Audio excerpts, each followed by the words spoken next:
Outra fonte do direito internacional privado são os tratados internacionais. Nós vimos lá, no terceiro período, quando estudamos direito internacional público, que os tratados, com base no conceito trazido pela Convenção de Viena sobre o Direito dos Tratados, no artigo 2º, letra A, que é aquele acordo celebrado por escrito entre sujeitos de direito internacional público, seja Estado, organizações internacionais intergovernamentais, redigem esse tratado celebrado sob a observância das regras de direito internacional público para regular relações entre eles. Então, o tratado internacional, esse instrumento do direito internacional público, essa codificação do direito internacional público, também é fonte do direito internacional privado. Por quê? Porque esses tratados celebrados entre Estados, eles vêm muitas vezes quando diz respeito a matérias em que os particulares podem se relacionar, como por exemplo, contrato de compra e venda internacional, se utiliza como fonte do direito internacional privado. Então nós temos um tratado, que é a Convenção de Viena sobre contratos de compra e venda internacional, que é fonte do direito internacional privado, quando se diz respeito a uma relação jurídica na qual duas empresas mantêm uma relação jurídica que tenha conexão internacional, e essa conexão internacional pode ser com o país que seja signatário dessa Convenção de Viena sobre contratos de compra e venda internacional, desses 86 países que são signatários dessa convenção. Então, os tratados internacionais eles podem ser, conforme a classificação adotada, bilaterais ou multilaterais. E aí nós temos que esses tratados eles são fontes mais representativas e autênticas do direito internacional público. Codificar significa, então, transformar normas consuetudinárias, os costumes, em normas convencionais, tratados internacionais. E eles, por serem escritos, ele também traz maior segurança e maior estabilidade nas relações jurídicas. O tratado internacional significa, então, aquele acordo internacional celebrado por escrito entre Estados e regido pelo direito internacional público, quer conste um instrumento único, quer em dois ou mais instrumentos conexos, qualquer que seja a sua denominação. Previsto esse conceito lá na Convenção de Viena sobre Direitos Tratados, artigo 2º, letra A.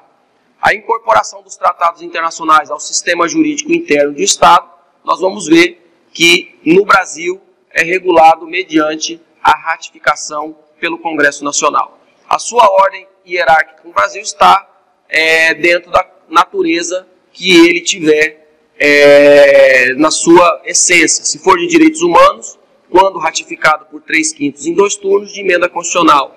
Quando não, terá validade de norma infraconstitucional. E aí, esses tratados passam por um controle de constitucionalidade, artigo 102, inciso 2º, letra B, da Constituição Federal de 88, e nós podemos observar que os tratados internacionais, então, buscam trazer essa relação internacional de uma forma mais autêntica e de uma forma mais segura. Então, o direito internacional privado busca, nesses tratados bilaterais ou multilaterais, as suas fontes de regulação, as fontes mais representativas. E aí nós temos que o direito internacional privado, então, baseado nos tratados internacionais, esses fatos internacionais, eles podem ter uma representação dentro do direito de um ou mais estados. Então, nós temos que, em matéria de direito tributário, o próprio artigo 98 do CTN traz que os tratados e as convenções internacionais revogam ou modificam a legislação tributária interna e serão observados pelas que lhes sobrevenha. O artigo 210 do antigo Código de Processo Civil, do Código de Processo Civil de 73, previa que a carta rogatória obedecerá, quando a sua admissibilidade, o modo do seu cumprimento, ou disposto em convenção internacional. O legislador brasileiro teve a oportunidade de implementar o princípio da primazia dos tratados, todavia, ainda não o fez, e aí, dependendo da matéria, ele tem validade de norma constitucional ou infraconstitucional.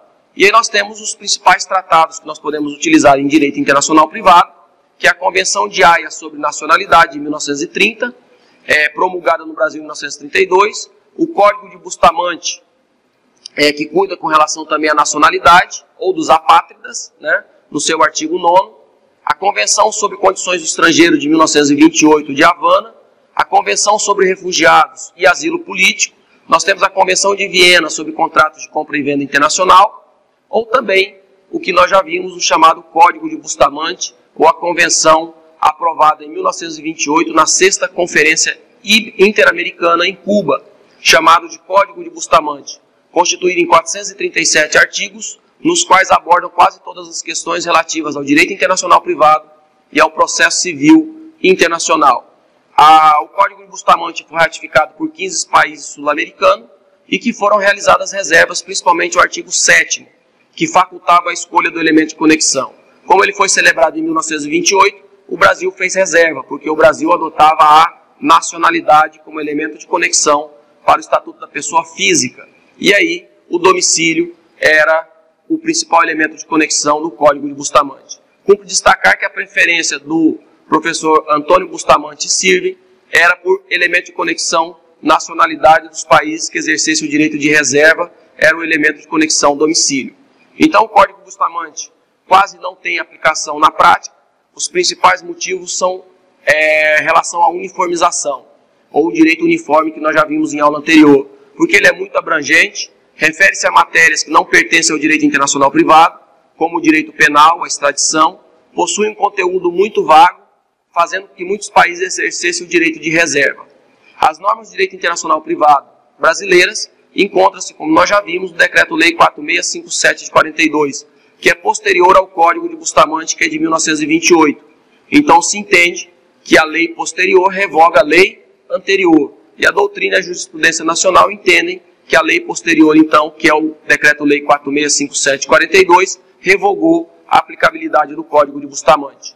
Então, nós temos aí que o Tratado Internacional tem as suas aplicabilidades. E a gente observa que alguns estados, principalmente os estados que compõem a União Europeia, estabelecem a elaboração de vários regulamentos sobre regime de circulação de pessoas, questão de contratos de compra e venda. Então, na Europa, o Tratado Internacional ele é muito mais utilizado como fonte do direito internacional privado, até por ser uma fonte muito mais utilizada dentro da União Europeia. Então, o objeto de um tratado, em muitas vezes, poderia ser a uniformização. E nós sabemos que a uniformização é diferente do direito uniforme, ele é bem-vindo ao direito internacional privado, porque algumas matérias que são mais complexas, elas passarão, então, a ser reguladas de uma forma muito mais simples, e um tratado multilateral vai atender o interesse de muito mais estados. Então, os tratados internacionais concentram-se em matérias de conflito de lei e se subdividem em duas categorias. Primeiro, as convenções contendo regras unificadoras de solução de conflito de leis, cujo objetivo é estabelecer regras unificando os elementos de conexão, ou nós temos aí convenções que aprovam lei uniforme. E aí nós temos, por exemplo, a Convenção de Viena sobre contratos de compra e venda, ou a Convenção de Transporte Marítimo, ou a Convenção de Genebra em matéria de transporte aéreo, e assim sucessivamente. Então, o objetivo é uniformizar determinadas matérias. Então, em se tratando de tratados internacionais, os tratados em direito internacional privado são classificados de duas formas. Ou unificam os elementos de conexão, ou trazem matérias, uniformizando matérias para ficar mais fácil a sua aplicação, como contratos de compra e venda internacional, como transporte aéreo, como as matérias relativas à legalização de documentos.